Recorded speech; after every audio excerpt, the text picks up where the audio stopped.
আসসালামু আলাইকুম, সকলকে আমন্ত্রণ আনন্দ টিভি সংবাদে। আপনাদের সঙ্গে আছে আমি সুমাইয়া আজাদ। বাংলাদেশ প্রকৌশল বিশ্ববিদ্যালয়ের শিক্ষার্থী আবরার ফাহাদ হত্যা মামলায় পরবর্তী সাক্ষ্য গ্রহণের জন্য আগামী 27 ডিসেম্বর দিন ধার্য করেন আদালত। আসামি পক্ষের আইনজীবীরা উচ্চ আদালতের আদেশ দাখিল করতে না পারায় অ্যাডভোকেট সনদ দাখিল করেন। এরপর ঢাকা দ্রুত বিচার ট্রাইব্যুনাল 1-এর বিচারক আবু জাফর মোহাম্মদ কামরুজ্জামান সময়ের আবেদন মঞ্জুর করে পরবর্তী সাক্ষ্য গ্রহণের জন্য নতুন এই দিন ধার্য করেন। উল্লেখ্য, ফেসবুক স্ট্যাটাস দেওয়ার জের ধরে বইয়ের শিক্ষার্থী আবরার ফাহাদকে 2019 সালের 6 অক্টোবর রাতে ডেকে নিয়ে পিটিয়ে হত্যা করা হয়।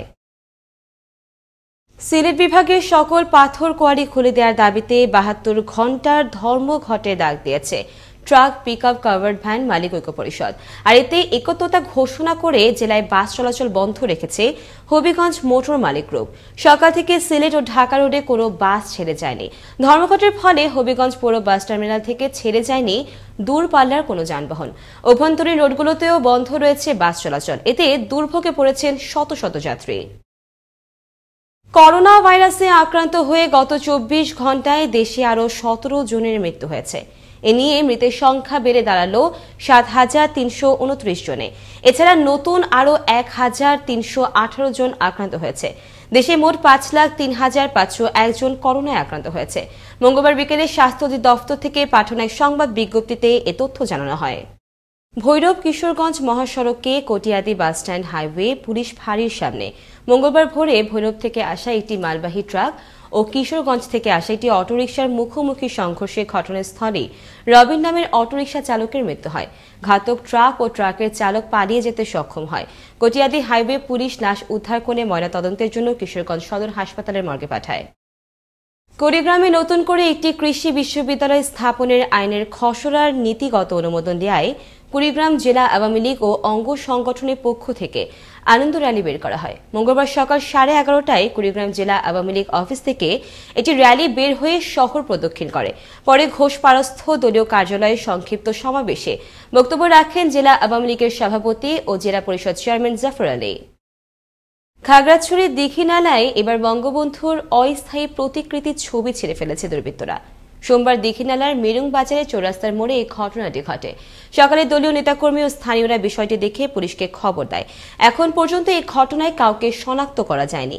দীঘিনালা থানার ভারপ্রাপ্ত কর্মকর্তা উত্তম দেব জানান, পুলিশ দুর্বৃত্তদের শনাক্তে মাঠে কাজ করছে। গাইবান্ধার গোবিন্দগঞ্জে শিমুল নামে এক যুবকের পা ভেঙে দিয়ে বস্তায় ভরে ধান খেতে নিক্ষেপ করেছে দুর্বৃত্তরা। ঘটনার পর ওই যুবককে জীবিত উদ্ধার করে উপজেলার স্বাস্থ্য কমপ্লেক্সে নেওয়ার সময় তার মৃত্যু হয়। সোমবার রাত 9টার দিকে গোবিন্দগঞ্জ উপজেলার ফুলপুকুরিয়া বাজার থেকে ওই যুবকের লাশ উদ্ধার করে পুলিশ। ঘটনার সত্যতা নিশ্চিত করেছেন গোবিন্দগঞ্জ থানার ভারপ্রাপ্ত কর্মকর্তা AKM মেহেদী হাসান। টাঙ্গাইলের মির্জাপুর উপজেলার বহুরিয়া ইউনিয়নের বহুরিয়া গ্রামে ইট ভাটায় মাটি নেওয়ার জন্য নিরীহ অসহায় কৃষকদের 3 ফসলি জমির আবাদ করা 5 শতাধিক সরিষা ক্ষেত নষ্ট করে জোরপূর্বক রাস্তা নির্মাণের অভিযোগ উঠেছে স্থানীয় প্রভাবশালীদের বিপক্ষে। ভুক্তভোগীরা স্থানীয় প্রশাসনকে জানিয়েও পাচ্ছেন না প্রতিকার। টাঙ্গাইলের মির্জাপুর থেকে সানোয়ার হোসেনের তথ্য ভিডিওচিত্রে আরো জানাচ্ছেন তরিকুল ইসলাম। ভুক্তভোগী একাধিক কৃষক ও এলাকাবাসী জানায়, স্থানীয় একটি প্রভাবশালী মহল নিরীহ কৃষকদের জমির উপর দিয়ে 200% জায়গা জুড়ে রাস্তা তৈরি করেছেন। রাতের আধারে কৃষকদের কিছু না জানিয়ে আবাদ করা সরিষা ক্ষেতের উপর ট্রাক চালিয়ে ব্যাপক ক্ষয়ক্ষতি করা হয়েছে ফসলের এবং রাস্তা তৈরির জন্য মাটি ও ইট ফেলা হয়েছে। এতে অসহায় কৃষকরা দিশেহারা হয়ে পড়েছেন। কৃষকরা তাদের কাঙ্ক্ষিত ফসল উৎপাদন ব্যাহত হওয়ায় ক্ষতির আশঙ্কায় দিনপাত করছেন। কিছু প্রভাবশালী লোক রাতের আধারে ওরা অজান্তে রাস্তা নিয়েছে, ট্রাক দিয়ে রাস্তা বানিয়েছে, আমরা জানি না। এই জমি যদি নষ্ট হয়ে যায় তাহলে আমরা খাবো কি? বিনা ওজরে রাস্তা নিতে আমার কাছে না করে না যায় না, চুরি করে আমাকে ওই কত জায়গা জমি নষ্ট করে থুয়ে আমরা যদি জানতাম তাহলে আমরাও মোকাবিলা করতাম। আমাদের জানা সত্ত্বে এই জায়গাতে কোনো রাস্তা ছিল না। রাতের আধারে তারা হানা দিয়ে এই রাস্তা করলো আমাদের না জানিয়ে। এই ফসল যে নষ্ট হয়েছে এটাতে আমার দাবি রইল আপনাদের কাছে। আবাদি ফসলের জমির উপর দিয়ে অবৈধভাবে রাস্তা করতেছে। এই রাস্তার কারণে আমাদের ফসল নষ্ট হয়েছে। এখন আমার প্রশাসনের দৃষ্টি আকর্ষণ করছি যে এই রাস্তা যেন না থাকে, তারা যেন এটা সুষ্ঠু বিচার করে। অভিযোগের সত্যতা স্বীকার করে পদক্ষেপ নেওয়ার আশ্বাস দিলেন উপজেলা নির্বাহী অফিসার।